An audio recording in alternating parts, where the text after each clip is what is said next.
বিচার করবেন। আজকে বলবেন আসামি ভারতে গ্রেফতার হয়েছে, তাকে ফিরিয়ে আনার প্রক্রিয়া চলছে।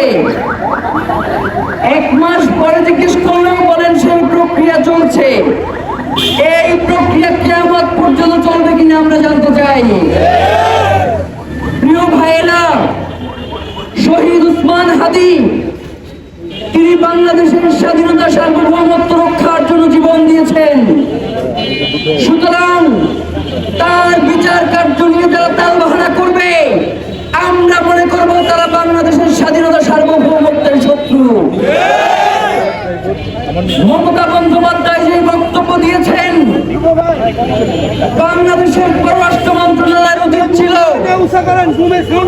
সেই বক্তব্য আমলে নিয়ে এরপরে সত্য মিথ্যা কৃষিরা উদ্ঘাটন করবার।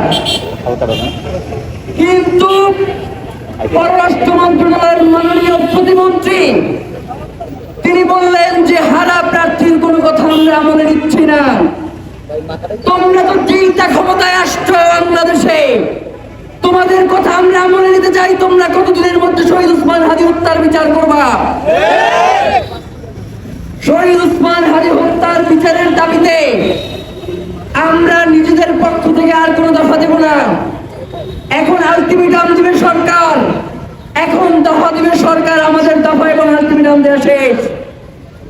আমাদের যদি সামনে আর কোনো দফা এবং আলটিমেটাম দিতে হয়, সেটা হবে হচ্ছে চূড়ান্ত আন্দোলনের আলটিমেটাম, চূড়ান্ত আন্দোলনের দফা। এর বাইরে আমাদের সামনে আর কোনো পথ নাই।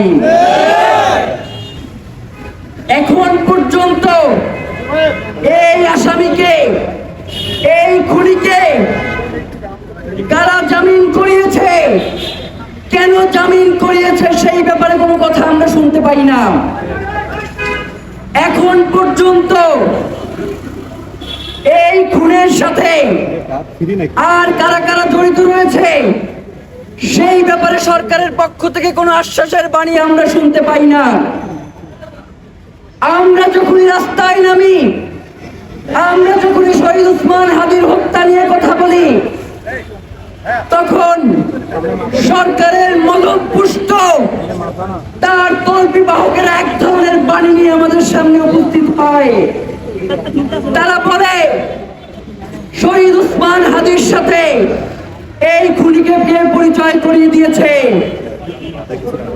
আমি তাদেরকে উদ্দেশ্য করে বলতে চাই, শহীদ উসমান হাদি কোনো টেন্ডারবাজি করতে